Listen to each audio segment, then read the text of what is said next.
Bien, alors quelles sont les implications de notre analyse du marché du travail sur le graphique ASAD? Alors, donc jusqu'à présent on avait quelque chose comme ça, et on avait un AS qui faisait comme ça, c'était un peu horizontal ici, après c'était croissant, après vous voyez ça partait, puis ça arrivait vertical ici, et on avait dit voilà, ici c'est vertical parce qu'ici c'est le niveau de plein emploi, et AS avait cette forme là. Alors ici on a les prix et ici on a le revenu. Bien, alors quelles sont les implications? On va changer un petit peu cette représentation là, qui était utilisée uniquement pour comprendre AD en fait, et comment AD et le multiplicateur fixaient un certain niveau de demande et comment ça évoluait et comment les entreprises essayaient de réagir par rapport à ça.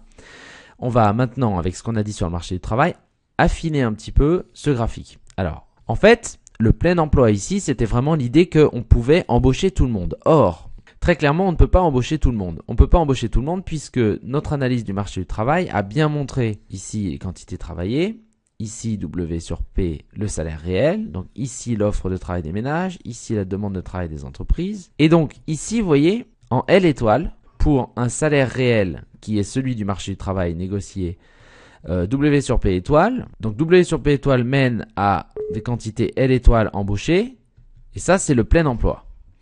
Le plein emploi, si on fait un lien entre ce graphique-là, on va essayer de faire un lien entre ce graphique-là et ASAD. Regardez, je vais mettre ASAD juste en dessous. Si j'embauche L étoile, donc si j'embauche les quantités de plein emploi, les entreprises peuvent produire au revenu de plein emploi. Donc on va mettre sur le graphique ASAD un niveau de revenu très loin vers la droite, puisque c'est beaucoup, hein, on produit beaucoup, c'est le produit maximum en fait, compte tenu de la technologie et du nombre d'individus disponibles dans l'économie. J'embauche tout le monde disposé à travailler au salaire réel. Donc je ne peux pas embaucher plus, puisque personne ne veut travailler plus pour ce salaire réel-là, et les entreprises ne peuvent pas donc embaucher plus. Donc on est vraiment au plein emploi. Donc ce YPE se situe forcément loin vers la droite. Vous voyez, donc ça fixe hop, une limite. Donc je compare par rapport au graphique qu'on faisait précédemment. AS arrivait jusque là. Vous voyez, arrivait à un moment donné où c'était vertical et c'était le niveau de plein emploi. Sauf que maintenant, le raffinement qu'on amène, c'est que maintenant c'est plus possible. Cette limite-là, elle n'est plus possible. On ne peut plus atteindre cette limite-là et AS ne peut pas vraiment atteindre cette limite-là. Pourquoi? YPE n'est pas atteint. Même si la demande est très très forte, précédemment ici, quand la demande était très très forte, vous voyez, on se disait, bah tiens, on va essayer de faire en sorte que AD, si vous faites de la relance, hop, AD arrive très très loin vers la droite et on arrivera au plein emploi. Eh bien, ce n'est plus possible avec notre analyse du marché du travail.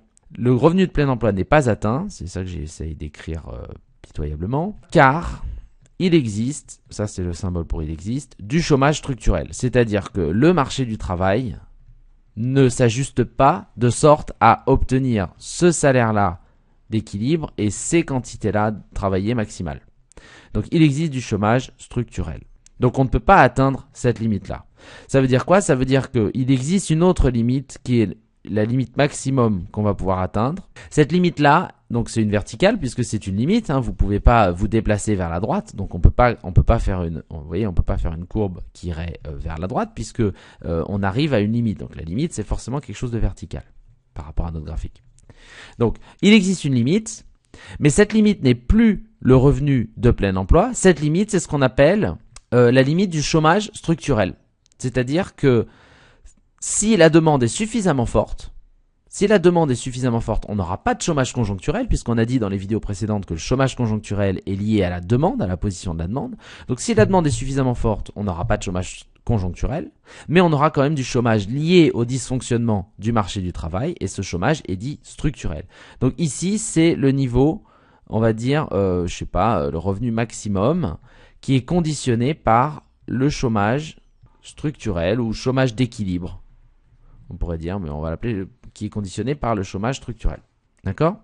Et ça, c'est la position, on verra dans les vidéos suivantes pourquoi, c'est ce qu'on appelle ASLT, c'est la position de l'offre globale de long terme. C'est-à-dire que, après ajustement successif, et même si la demande globale est très forte et arrive à un niveau satisfaisant, on a quand même du chômage. Donc, vous voyez, le chômage structurel, en fait, c'est la différence qui sera donnée entre le chômage, le revenu de plein emploi où on est au plein emploi ici et le revenu maximum auquel on peut espérer à cause du chômage structurel.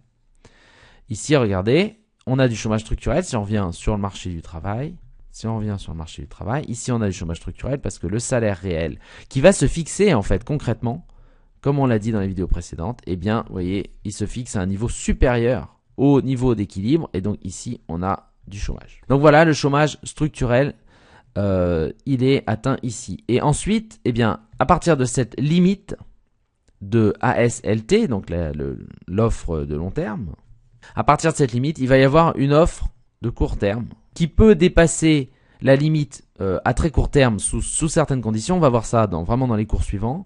Mais ici, on va avoir AS de court terme, en fait, qui va être l'offre globale de court terme et qui est donc croissante. On va voir pourquoi, on va expliquer toutes ces choses-là.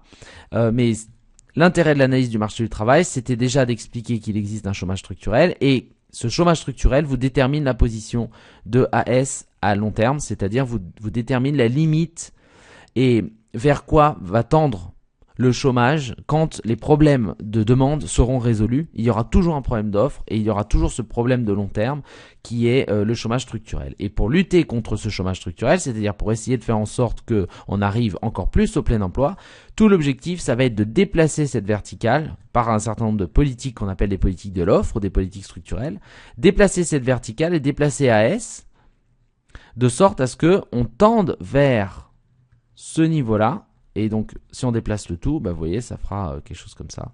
On aura AS2. Donc, l'idée, ça va être comment on peut faire pour déplacer AS et AS de long terme avec, de sorte à avoir un AS de long terme qui soit le plus à droite possible, c'est-à-dire le plus loin possible, et qui corresponde à un niveau de produit le plus fort possible, et qui corresponde surtout au niveau de plein emploi, c'est-à-dire à l'élimination du chômage structurel.